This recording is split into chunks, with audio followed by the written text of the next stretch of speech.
Thanks for joining us. I'm Megan Roberts. We begin tonight in Nunavut, where avian influenza or bird flu has been found in 2 ringed seals near Resolute. The territory's Department of Health says the seals were collected in October. The virus was found in a seabird that same month. Since then, the department says there have been no known instances of transmission to humans or other animals. To limit the spread of the disease, people handling meat should wear gloves, wash their hands with soap and warm water, and clean soiled clothing and equipment as soon as possible. The department says Nunavummiut who notice any unusual or sick wildlife should contact their local conservation officer. An update now to the case of former Lutzel K. Dene CEO Ron Barlas. Yesterday, a judge ordered the transfer of properties from Barlas to the Dene Sulin Corporation. Barlas was accused of misappropriating company funds to buy properties in Yellowknife, and the corporation presented an application to get them back. The CBC's Nadir Hashmi reports. Ron Barlas was the former CEO of Lutzel K. Dene First Nations business arm Dene Sulin Corporation. In July 2024, Barlas was permanently removed for abusing his position. Since then, Dene Sulin has been managed by an accounting firm. Lawyers representing the firm told the court yesterday that the ownership of 3 properties Barlas bought should be transferred to the Lutzel K. Dene First Nation. One is located on Curry Drive, another on Niven Drive, and the third is a cabin, and that they are valued at over $2 million. Barlas' lawyer agreed to let go 2 properties but disputed the one on Niven Drive where Barlas currently lives. The judge ordered the transfer of the cabin's ownership to the Lutzel K. Dene First Nation and granted them the authority to manage the property on Curry Drive. The current residents of Barlas will be addressed at a later date.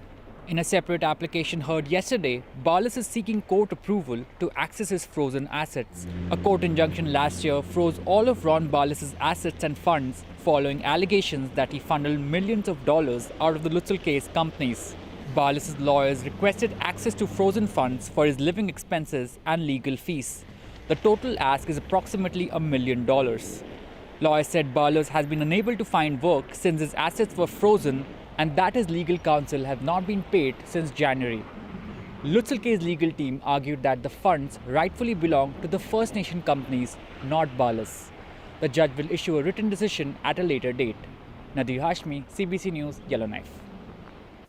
The National Chief of the Dene Nation says the Northwest Territories government should have consulted Indigenous people before deciding to do away with the board that oversees health and social services in the territory. The government announced on Tuesday that it's replacing the Northwest Territories Health and Social Services Leadership Council with an administrator from Saskatchewan. Dene National Chief George McKenzie says it was a bad decision. Well, that's a big news right now. What they should have done is ask the Aboriginal organizations, what do you think? Even though the nation is not on the board, but our people, our good people are on the board and they're being removed. You know, we as the nation have to support that Health and Social Service Council. We have to support it because we represent the small communities and here they're doing one-man show. That's not right. They're going backwards. They shouldn't have done that. And I hear that the decision was made by the 7 MLAs from Yellowknife. So what does that tell you? They completely disregard the small communities where a lot of problems. Medevac, medical travel, social service, child welfare, all that is meshed together. They never thought about us Dene people, what we think. The Leadership Council was set up when regional health boards were amalgamated into a territory-wide board. The council was created in part to ensure the interests of NWT regions and small communities were taken into account in the management of the healthcare system. Elaine Auger has been elected the new chief of the Katlo-Deche First Nation in the NWT. Auger won with 129 votes. Her opponent, Ken Norn, got 80 votes. Outgoing Chief April Martel withdrew from the race. All results were confirmed by an electoral officer. A 5-day appeal process will take place before Auger is sworn into office. Once in office, Auger wants to understand the priorities of the band to help guide her in her new role. Auger campaigned on a platform to give voices to youth and elders and provide more transparency to the governing body. Starting tomorrow, consumers might notice some changes on their shopping bills. A 2-month selective tax-free period will begin on December 14th and end on February 15th. Not everything is tax-free, but several items are, including prepared food, children's toys, and restaurant meals. It's there to help people. It's going to affect everybody differently, of course, but it's a way of impacting a lot of people, especially at this time of year. Hutchings acknowledged that a GST break in the north, where food prices are higher, may not have as much of an impact as it will in southern provinces. She says that things like the Canada Child Care Benefit and Nutrition North program are in place to help with food costs. She added that a national school food program is currently being negotiated between provinces, territories, and the federal government. The Yellowknife Firefighters Association says it doesn't have enough staff to match increasing call demands. Multiple issues, including training and water supply, are heavy on their minds. They think some of those problems may have been addressed in a safety report, a report the city won't let them fully see. Jocelyn Chappelle has that story.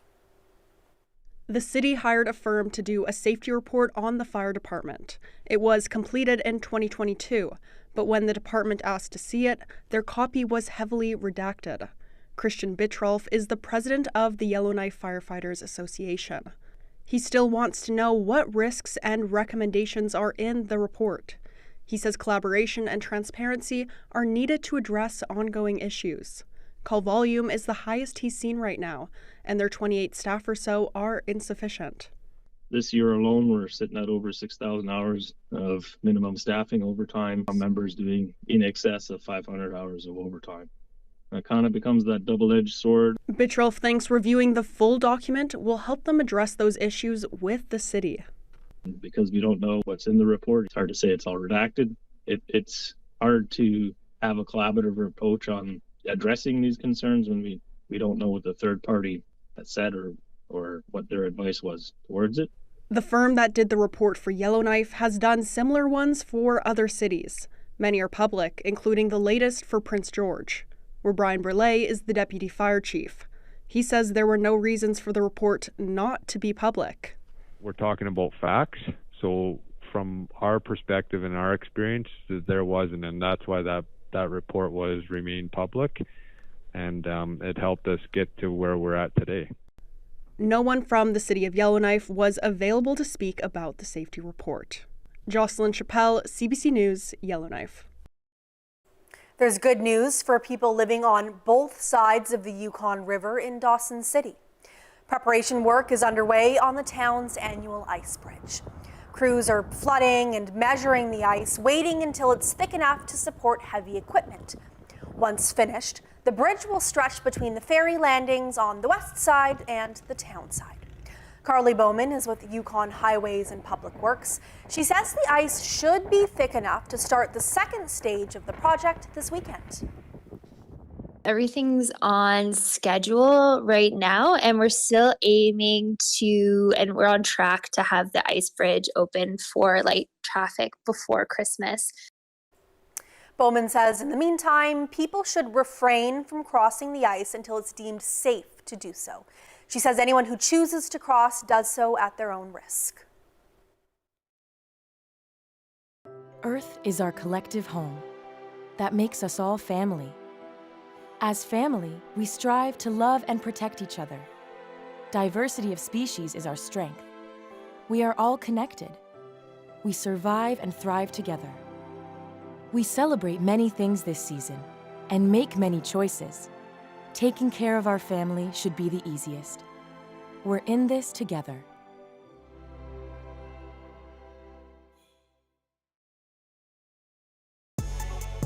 This is CBC North on your smart TV because CBC News is now streaming local. Get local headlines, weather, and community notices, plus newscasts and live programming on your favorite connected device, all for free. It's called the CBC News North streaming channel. You can see your community on your connected TV and mobile devices. CBC News North, your local news streaming channel, is now available. Being there means being here. Russian forces, they want it badly. It's just a fraction of the mess here in Port-au-Basque. To witness, to listen, to share. I'm so freaking worried about them. Adrian Arsenault reports on CBC News, stream free. We're often drawn to people who have something we want in ourselves. But it doesn't mean living like you're running out of time.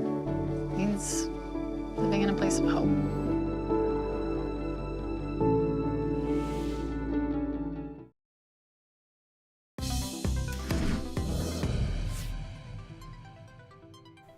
A 16-year-old hockey player from the Yukon will be spending the holidays in Canada's capital. Gavin McKenna was officially named to Team Canada's roster for the World Junior Hockey Championships in Ottawa. McKenna is a Trondequetchin citizen, and he's leading the Western Hockey League in scoring this year. At 16, he's the youngest player named to the national team. It's rare for a 16-year-old to make the Team Canada roster. It's only happened 8 times in the tournament's history. Many on the roster have already been drafted into the NHL, but McKenna isn't even eligible for that until 2026. McKenna is just the second Yukoner to ever make Team Canada, following Dylan Cousins, who won gold in 2020.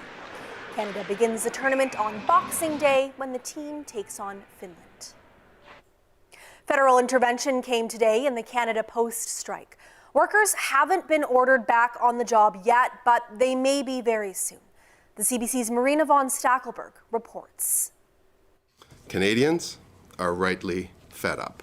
Canada's Labour Minister is stepping in to end the 4-week-long Canada Post strike. Suffice to say that positions appeared to have hardened. It became very clear to me that we were in a total impasse. Stephen McKinnon will use Section 107 of the Canada Labour Code. It's the same way he's ended nearly every other major labour dispute this year. In this case, he'll ask the Canada Industrial Relations Board to decide if Canada Post and the union are far from reaching a deal. If there's no end in sight, the board will order them back to work. That could happen as early next week. In a statement, Canada Post says, "We look forward to welcoming our employees back to work and serving Canadians and customers. We will take all appropriate steps to support that process as quickly as possible." What they're doing here, the union says the minister has done exactly what he said he wouldn't do by essentially forcing them back on the job. It's like a big bucket of water. He's making it so employers can bargain to an impasse and then expect some sort of law or some sort of intervention under 107 to go, hey, you don't have to give the workers anything, I'll take care of that. In the past, a government wanting to end a strike had to pass back-to-work legislation.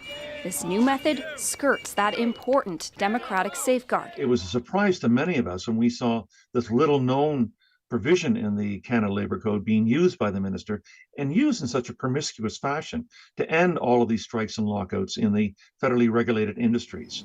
It's likely these unions will take the federal government to court for violating their constitutional right to strike.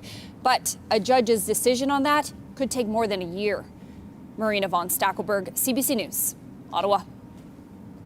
Nunavut could soon be voting with Inuktitut names on their federal ballots.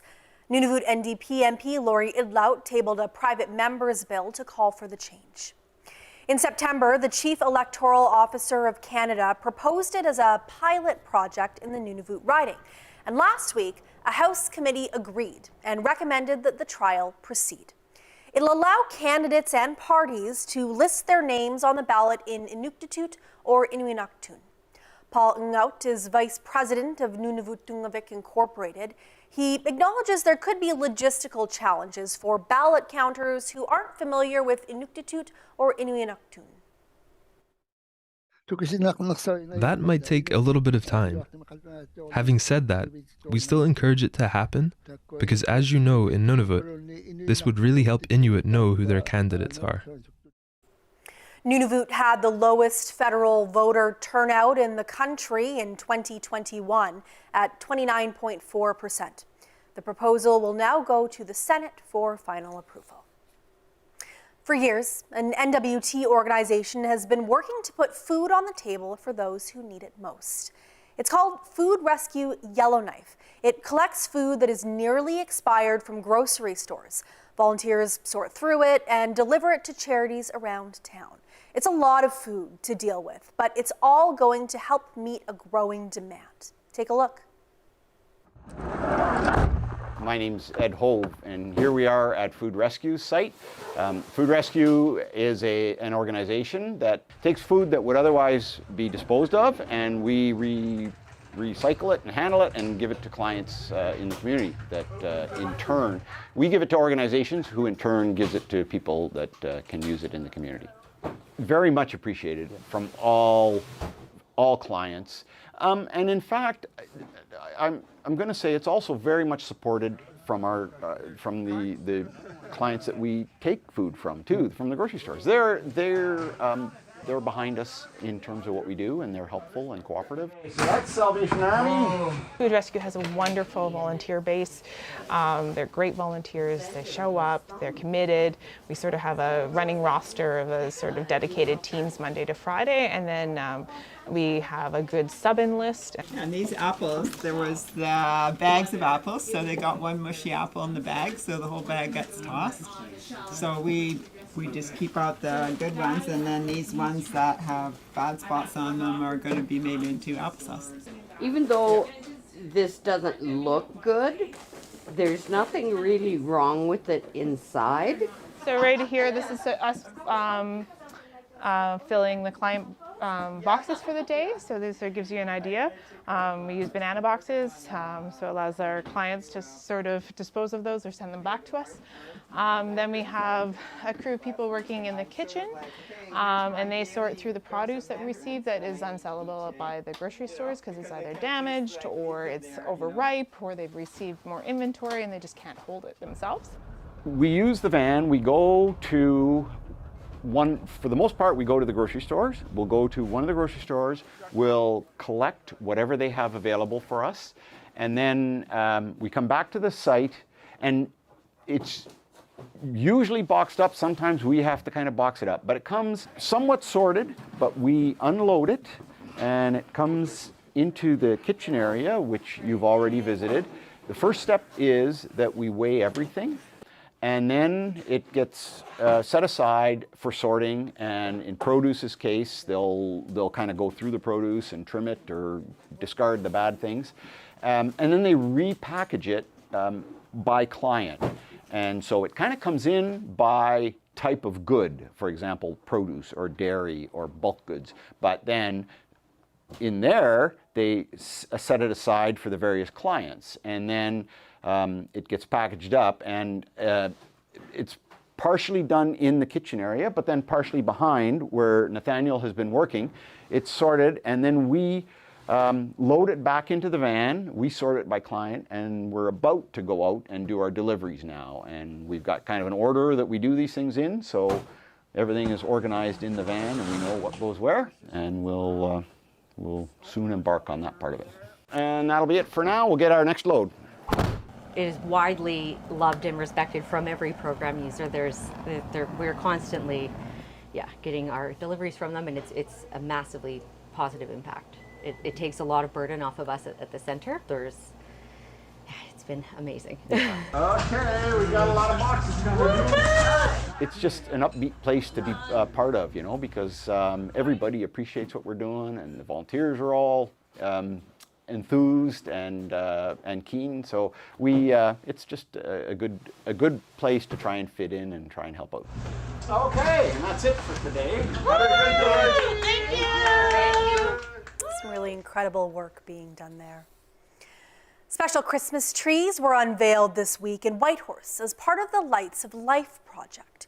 For more than 30 years, Hospice Yukon has been hosting this initiative to help people navigate the holidays. The CBC's Virginie Anne has more.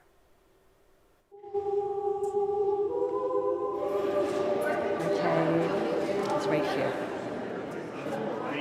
What does it say? Oh, it says, I can read it if you like.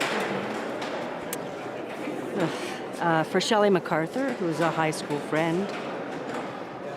Neighbors that we lost this year, Craig Smith and P.S. Hell, and Paul and Mo, and always for my brother Brian, and my dad, my Auntie Maureen, my Uncle Bernard, and Paul Sparling, and many more people, just loving them forever. Suzanne Walton says the Lights of Life trees give everyone permission to grieve, to be sad without judgment, and to care for each other. I don't know. There's just something about the acknowledgement and the ceremony that is obviously very touching and calming at the same time as being emotional. And yeah, I just think it's wonderful. Hospice Yukon is putting these trees up to acknowledge how challenging the holidays can be when people are missing loved ones who are no longer with us. For the next few days, Yukoners are invited to hang a note to honor the life and death of someone they loved. And for some, that special someone can even be a pet. Our Lights of Life tradition reminds us that we're not alone. These passages, and they may be different for each of us, are something we all have to go through. And there's a caring community here for us as we do. The Lights of Life trees will be up until December 19th. They can be found at several locations in Whitehorse, as well as in many rural communities. Virginie Anne, CBC News, Whitehorse.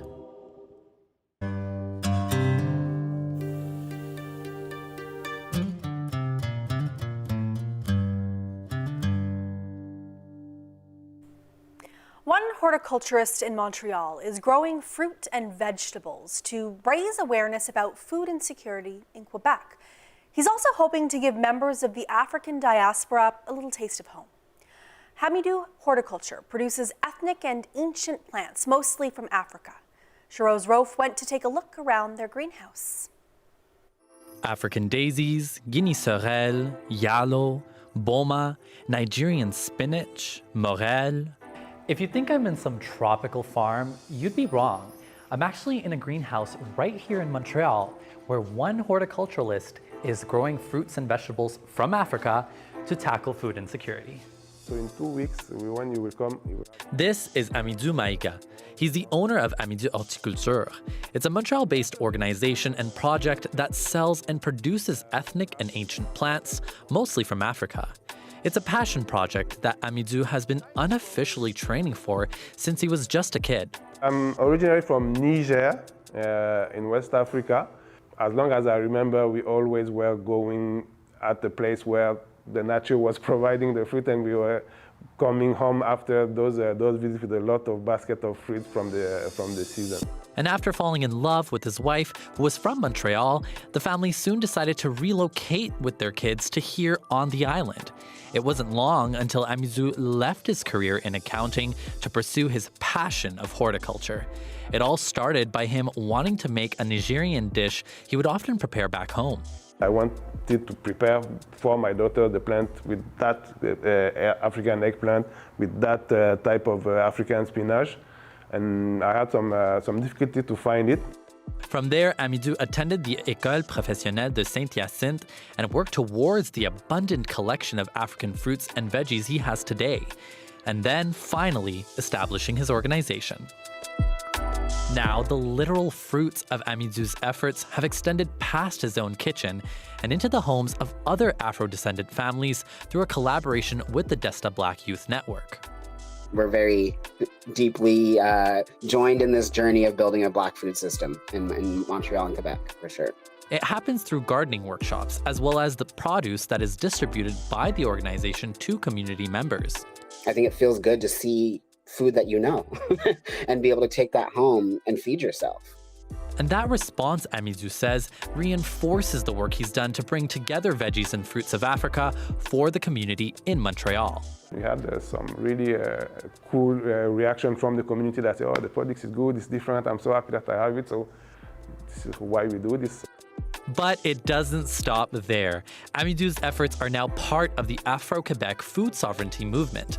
Alongside 4 other Afro-Quebec farmers, the nonprofit organization works to meet the food needs of the African diaspora in the province, one okra, eggplant, or leaf of spinach at a time.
The hit musical Bear Grease is back for another run at the National Arts Centre in Ottawa.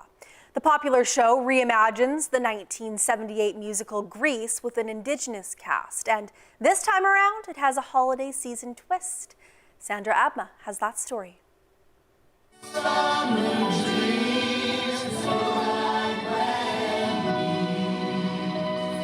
In Bear Grease, the teenage star-crossed lovers Danny Zuko and Sandy are played by Bryce Morin, who hails from Treaty 6, Alberta, and Melody MacArthur of Big Stone Cree Nation. In this version, the duo first meet at a powwow, and their romance plays out on the res.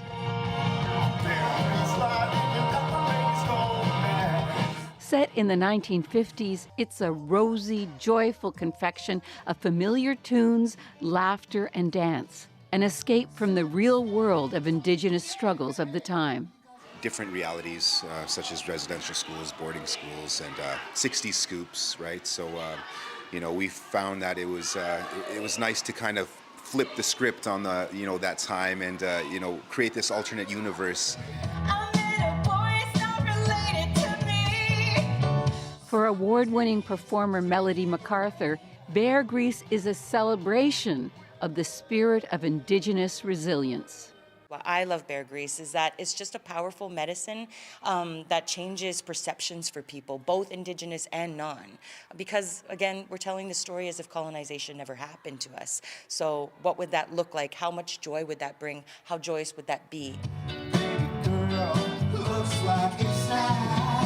The musical has caught on with audiences across the continent since it debuted at the Edmonton Fringe Festival 3.5 years ago. It was originally like a 20-minute set, and since then it's grown to a full-on production with an intermission and everything, new numbers, new choreography. It's taken us all over North America. You know, we've been to Vegas, we've been to LA, we've been to, you know, everywhere, Vancouver, you name it. It's a corner, that's where it ends. And it shows no signs of stopping. This version of Bear Grease is subtitled Shack Up for the Winter, and the performers have added a few holiday numbers to celebrate the season. Sandra Abma, CBC News, Ottawa. That looks like an amazing show. That is Northbeat for tonight. For news anytime, go to cbc.ca/north. Thank you for watching. I'm Megan Roberts. Have a great weekend.